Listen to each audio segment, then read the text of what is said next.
Salut à tous et bienvenue pour le magazine vidéo hebdomadaire de la semaine. Un numéro assez spécial étant donné que je serai seul à commenter la J-League. On commence donc le premier match entre le Cerezo Osaka et l'Albirex Niigata. L'Albirex Niigata qui s'est donné de l'air au classement puisque les coéquipiers de Kisho Yano ici en action se sont imposés 1-0 avec un but inscrit dans les tout derniers moments de la partie. Coup d'arrêt donc pour l'équipe du Cerezo Osaka qui avait effectué un bon début de saison. Une défaite assez inattendue face à une équipe qui était pourtant loin d'être inaccessible. Et on enchaîne avec le match du Sagan Tosu face à Sanfrecce Hiroshima. Sagan Tosu promu, équipe surprenante qui s'est imposée face aussi à une équipe d'Hiroshima qui était en forme. Le but a été inscrit par Kota Mizunuma, que l'on voit ici, sous la masse de joueurs qui sont venus le féliciter. Score final 1-0 pour Tosu. On enchaîne avec les Kashiware Souls qui se sont inclinés face à Vegalta Sendai 3-2. Ouverture du score de Naoki Sugai dès la deuxième minute de jeu. Leandro Dominguez va égaliser avec ce coup franc très opportuniste à la 55e minute. Hayashi est battu. Et c'est loin d'être suffisant pour décourager les joueurs de Vegalta Sendai qui vont reprendre l'avantage grâce à Sekiguchi. 56e minute de jeu, on est en seconde période. Surprenante équipe de Vegalta Sendai.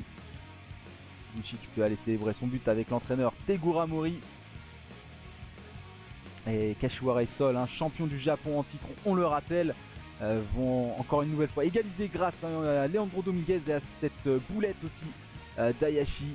Les défenseurs aussi qui est pas loin de tout reproche. Et Hayashi qui laisse passer le ballon entre ses jambes. Leandro Dominguez peut exulter. Pourtant une joie qui va être de courte durée puisque 10 minutes plus tard, Shingo Akamine, un buteur expérimenté de cette J-League, va venir redonner l'avantage à son équipe et sceller la victoire. Score final 3-2 pour le Vegalta Sendai.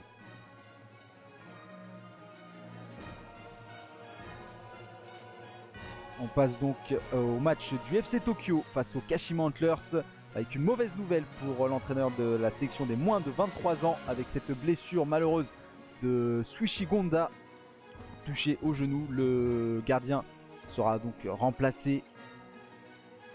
On le voit ici sortir sur civière. Porteur du FC Tokyo. On s'est un petit peu ennuyé en première période. Il faudra attendre la seconde mi-temps pour voir un petit peu des actions et surtout des coups francs un petit peu spéciaux avec des passes en retrait qui ont été sifflées par l'arbitre. Et finalement ce sont les joueurs de Kashima Antlers qui vont ouvrir le score grâce à Shinzo Koroki. 1-0. Les joueurs du FC Tokyo qui vont pousser et qui vont égaliser aussi. Encore une fois c'était une histoire de coup franc indirect dans la surface de réparation. Et on voit c'est Shoan Tanabe bien égalisé, le FC Tokyo qui peut exulter. Une joie aussi qui sera là encore une fois de courte durée puisque Yasushi Endo, opportuniste, vient donner un avantage définitif à son équipe. Les Kashima Antlers respirent. Première victoire de la saison pour les hommes de Jorginho. Une victoire qui fait du bien aux Antlers. On passe à la rencontre entre Urawa et Kobe. Et les Reds d'Urawa qui décidément vont beaucoup mieux cette saison. Ouverture du score de Yukuyabe à la 53e minute de jeu.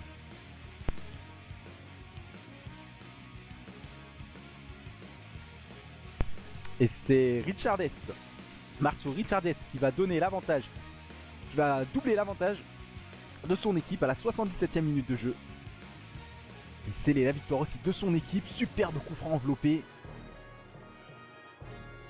Le Brésilien aussi qui était discret jusque là et qui... Il y a du mieux du côté d'Urawa. Et ce n'est pas encore le cas du côté de Yokohama malgré ce superbe but de Yuji Ono, jeune international espoir. Higuchi qui pense son équipe et cette fois-ci bien lancé face à l'Omi Ardija. Yokohama F Marinos qui jouait face à l'Omi Ardija. Et l'Omi Ardija qui va égaliser par l'intermédiaire d'Ansegawa. Les Yokohama qui ont donc encore une nouvelle fois cédé des points. Toujours pas de victoire pour les Marinos. Enfin on va passer à la rencontre assez folle qui a opposé le Gamba Osaka au Kawasaki Frontale. Ouverture du score dès la première minute de jeu de Tasaka. Kobayashi va doubler la mise sur corner sur cette tête. Fujigaya encore une fois hésitait à sortir. Portier du Gamba Osaka.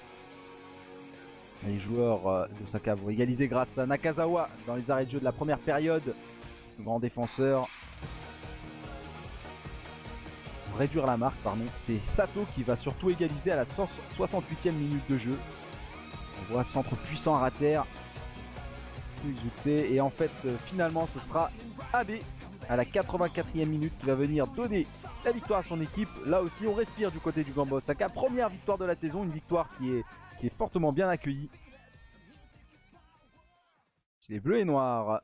Enfin, on va se concentrer cette journée sur la rencontre, le derby entre Shimizu et Jubilo Iwata. Un derby qui a commencé mal pour les joueurs locaux avec l'ouverture du score de Sho Byung-kuk dès la 12e minute de jeu. Tête puissante.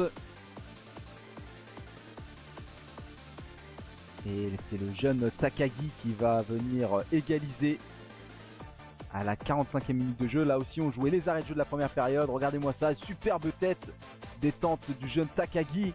Révélation du côté de Shimizu en ce début de saison. Tête puissante, le portier Jubilo ne peut strictement rien faire.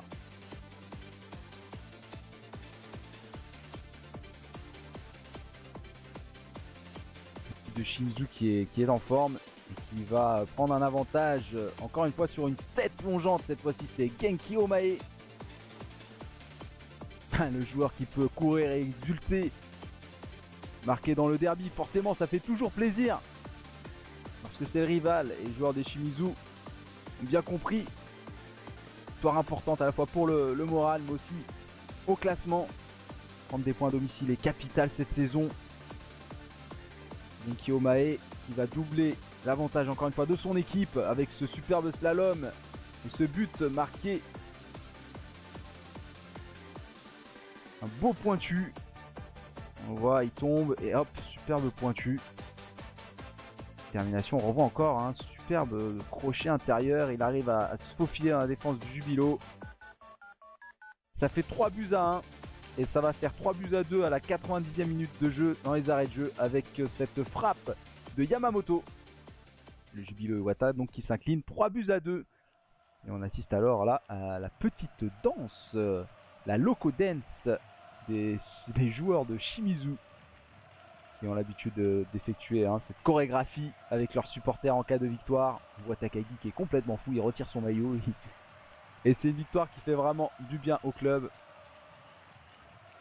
Une victoire aussi méritée.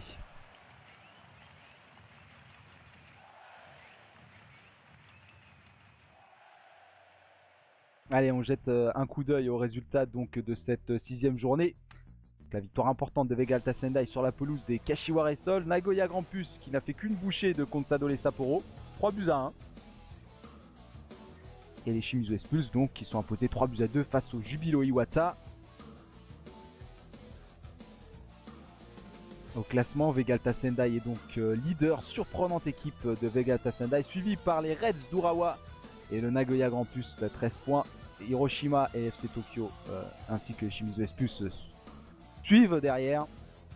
En bas du classement, le Gamba Osaka et les Kashima Antlers se donnent enfin de l'air, tandis que Consadole Sapporo et Lanterne Rouge. Allez, on termine ce magazine vidéo avec un petit bonus.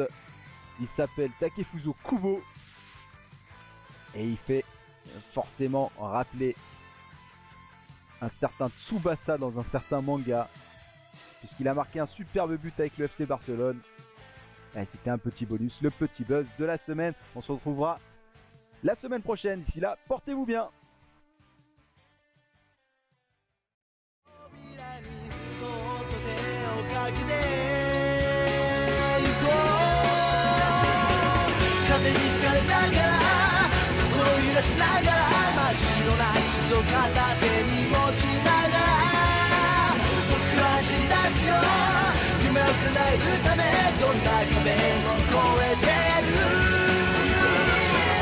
風に吹かれながら、明日を描きながら、遠くまでどこまで